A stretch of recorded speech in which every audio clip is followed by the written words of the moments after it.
Gabrielle, you've had a busy couple of weeks. I actually want to take it back to a week because it would be remiss of me to not address you on the red carpet at the Met Gala. You and Dwyane are always in sync. You're always matching. I just, like, in a way, like, how do you manage to do this? You know, it's funny because we just have stylists that work very, very well together. They're in sync. But now, like, our stylists work together. They're like BFFs.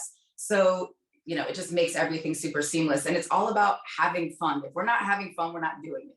So we had a ball at the Met. Did Dwyane put a shirt on inside, or did he just say? No, he really opened it up and let it fly. No, I mean, God bless. I've never seen my husband more manhandled and enjoying it than that night. But I mean, his body is insane, and he works hard, and I'm just glad. Show it off, honey. I saw you have such a special relationship with all your children, and I saw that you recently spoke out that it took a while for you and Zaya to build the relationship that we see today. You guys are working on a project together, but why? What was that struggle, and how did you get to the place that you are in today that we see? I think a lot of times people romanticize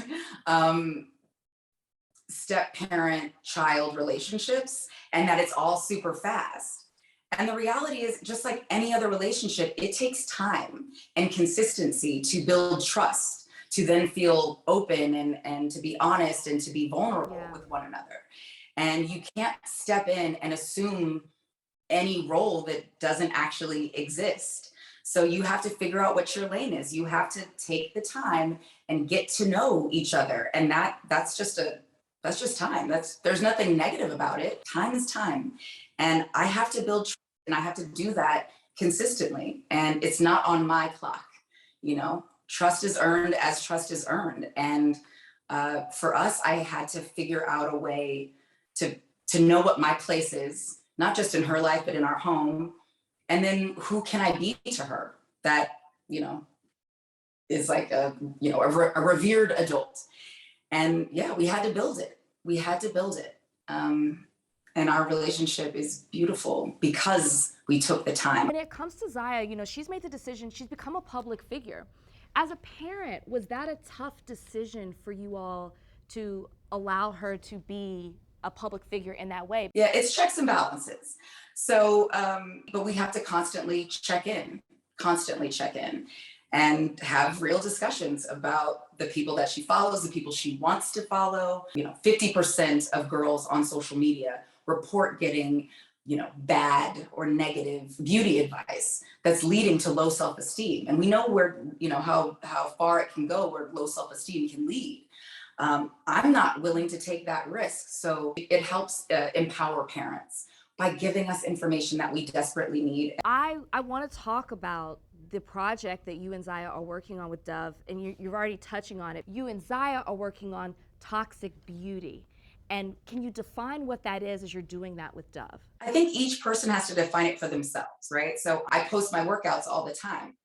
I'm almost 50. I've lived through many traumas. I suffer from PTSD, and working out helps my mental health.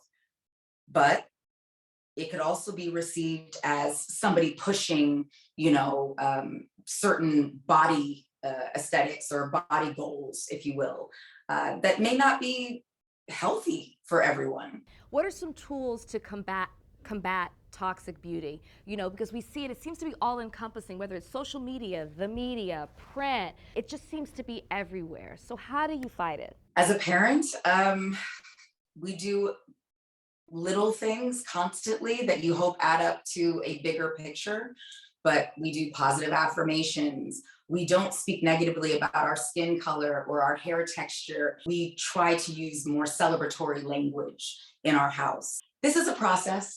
This is about providing resources, helping folks to start a conversation, and to just stay on top of it.